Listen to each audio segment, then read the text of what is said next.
This is TWiT. And Lory Gil, I want to ask you something because you've now had your Apple Card for a little while, and we're starting to see reviews, we're starting to see pros, we're starting to see some cons, we're starting to see people getting approved who didn't think they would, and maybe people who thought they would not, maybe. So now that you've been using it for a while, what do you think?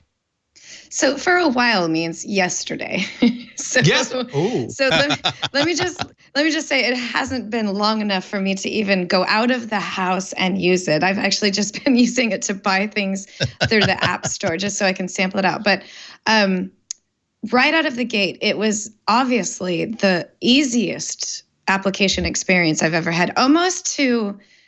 That's almost a negative because it's going to be very easy for everyone to apply for this card. Suspiciously easy to apply for this card.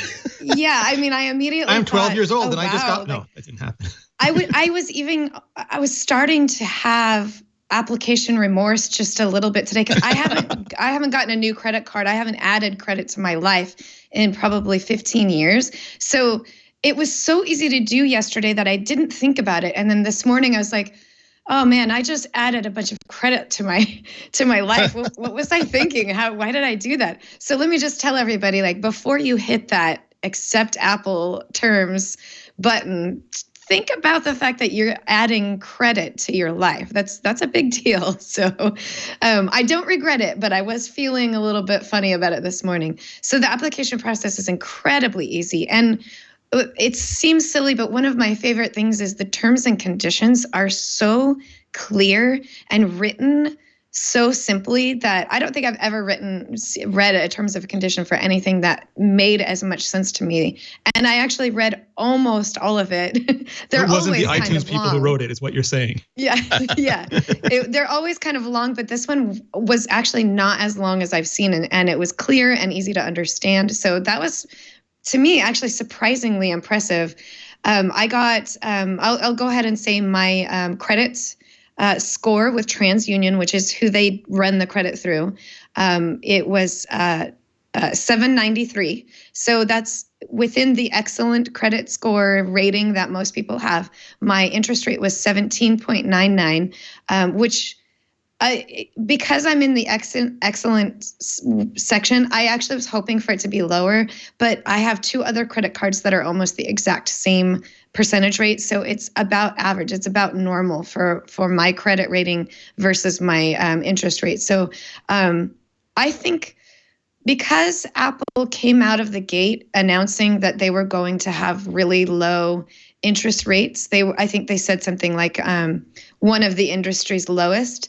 And that's true at the lowest end, at the 13.99. That's very low. But I think we all kind of jumped on that fact and thought, oh, well, I've got great credit rate. I've got a great credit score. So therefore, I'm going to get that super low interest rate. But that's not necessarily true. Now, I have talked to a few people on Twitter who did get the 12.99. So it's not impossible. It's just that it's not as easy to get to 12.9 as we all wanted it to be. So at 17.99, that's not unreasonable. That's about average. So going into that, when you're thinking about applying, obviously, whether or not you're concerned with that credit, that interest rate, you can apply without it affecting your credit score as long as you don't accept the terms and conditions. So you can go into the app once you receive your invitation. For now, it's not available to everyone yet. You still have to be invited at the moment.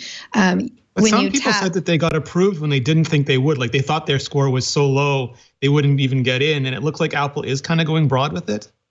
Exactly. So on the one hand, those of us who think that, we think we're better than 17.99 and we want it to be lower, we're complaining about wanting it to be lower. But there's hundreds of people who are being approved that didn't think that their credit score was good enough. And Andy, I think you joke about how if you were approved, then the world is in trouble. You might be approved. I think I've talked about this. I think in the way Apple is positioning this, they're showing their software as being a way for you to get control over your credit and to have a better financial future and understanding what owning a credit card is.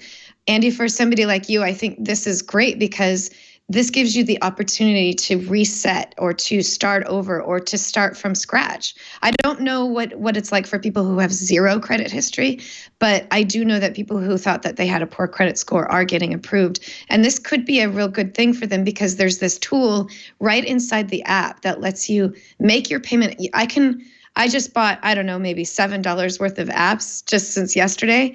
I could go pay it off right now if I want to. I don't even have to wait for the balance. You can pay you can make one-time payments where you pay off or pay a certain amount, or you can schedule them out so that you never even have to remember them. It'll just automatically pay a certain amount every month, or you can wait until the bill comes in and then pay it. It's all done right on your iPhone, which a lot of people, that's how they do a lot of things, is right from their phone now. They don't go to their computer. They don't write a check. They don't, do all these other things. It's so convenient. It's right in front of them.